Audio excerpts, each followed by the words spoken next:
इस वीडियो में हम पर्यावरण कक्षा 4 कार्यपुस्तिका की दिन 5 का हल देखेंगे।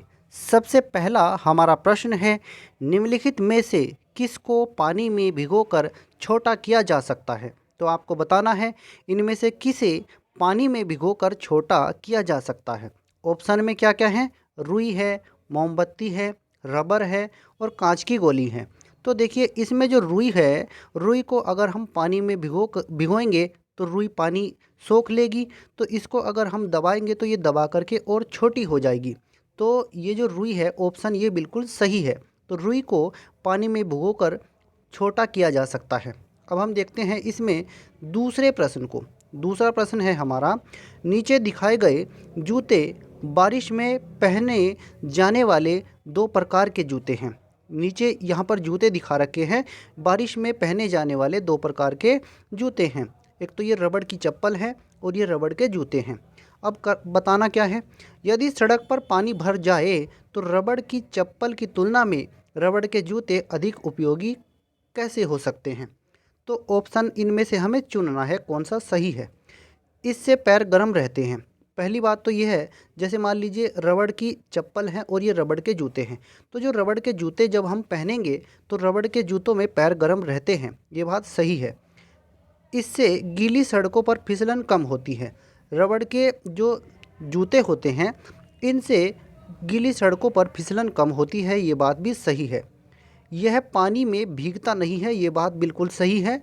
इसमें पानी नहीं भरता है, ये बात भी सही है। रबड़ के चप्पल में तो पानी भर जाएगा, रबड़ के जूतों में पानी कम भरेगा। अगर मान लीजिए पानी बहुत ज़्यादा है, तो अगर वो मान लीजिए बहुत ऊपर तक पानी आ रहा है फिर तो इन जूतों में भी भर जाएगा। लेकिन अगर पानी कम है तो रबड़ के चप्पल की तुलना में रबड़ के जूतों में पानी नहीं भरेगा।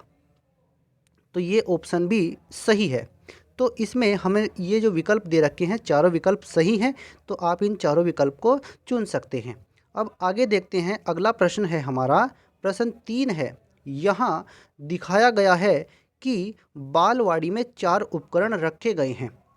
बालवाड़ी में 4 उपकरण रखे गए हैं। इनमें से किस उपकरण से बच्चों के शरीर के किसी भी हिस्से से बिना मेहनत किए खेला जा सकता है। देखिए जो इसमें विकल्प तीसरा है, विकल्प स है।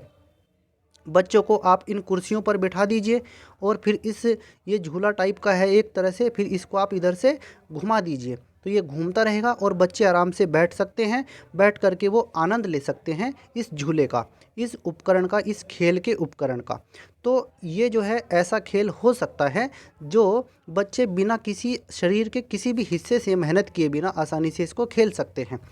तो इसमें क्या है कि बच्चों को अंदर बिठाइए और बाहर से इसको घुमा दीजिए तो आराम से बच्चे खेल सकते हैं। अब हम देखते हैं अगले प्रश्न को।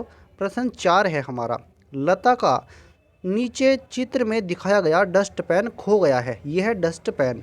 अब कचरा उठाने के लिए निम्नलिखित में से कौन सबसे अधिक सुविधाजनक होगा। तो कचरा उठाने के लिए कौन इनमें से सबसे ज़्यादा सुविधाजनक होगा। स्टील की थाली, कपड़े का टुकड़ा, फ्राइंग पैन या फिर गत्ते का टुकड़ा। तो कचरा उठाने के लिए गत्ते का टुकड़ा इनमें सबसे अधिक सुविधाजनक होगा। तो ऑप्शन हमारा द सही है। अब ये तो हो गया है हमारा दिन